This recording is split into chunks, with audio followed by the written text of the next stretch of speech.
Last week's parsha ended on a cliffhanger, with Binyamin accused of stealing the viceroy's chalice and taken into custody. The brothers accompany Binyamin back to the palace and confront the viceroy.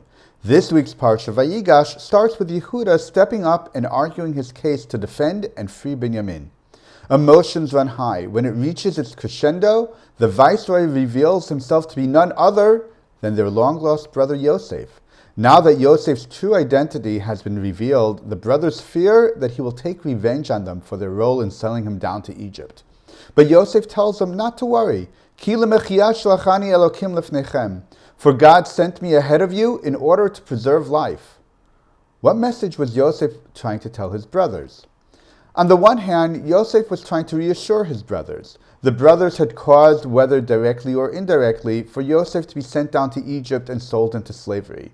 Until this point, Yosef had spent 22 years in Egypt, 13 years as a slave to Potiphar, and 9 years as viceroy, which in ancient Egypt was tantamount to being a slave to Pharaoh. At this point, when the brothers realized exactly who was in front of them, Yosef wanted to reassure them that he had no hard feelings towards them for their role in what had happened. To the contrary, he was indebted to them for the role that they had unwittingly played. They thought that they were preventing Yosef's dreams from coming to pass, but in actuality, they started a chain of events that helped Yosef's dreams come true. On the other hand, Yosef was trying to teach the brothers a very important message. One never knows what is the consequences of one's actions and what is going to happen. Mishlei says, Rabot machshavot belev ish v'atzat Hashem hi takum.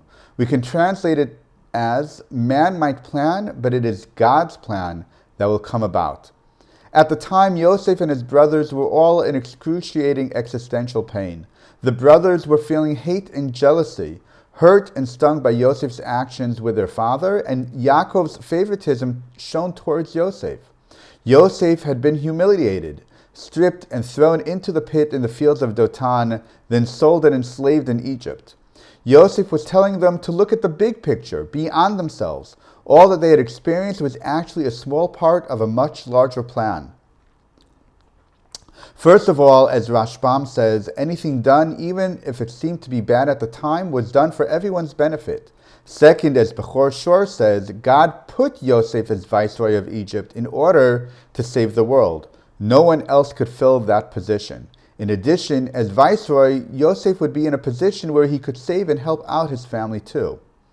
Yosef recognized that he was there because he had a role to play. He realized that he had reached greatness not because he was intrinsically better than anyone else, but because he understood that God had plans for him and wanted him there. Yes, Yosef saw that he was part of a bigger picture, but he also used it to put himself into perspective and help keep himself humble. He was telling his brothers that they might have done things that they were not proud of and regretted. However, whether large or small, we are all part of God's larger plan for this world. Once they realize that, they can move past the regrets and truly go mechayel el chayel, from strength to strength.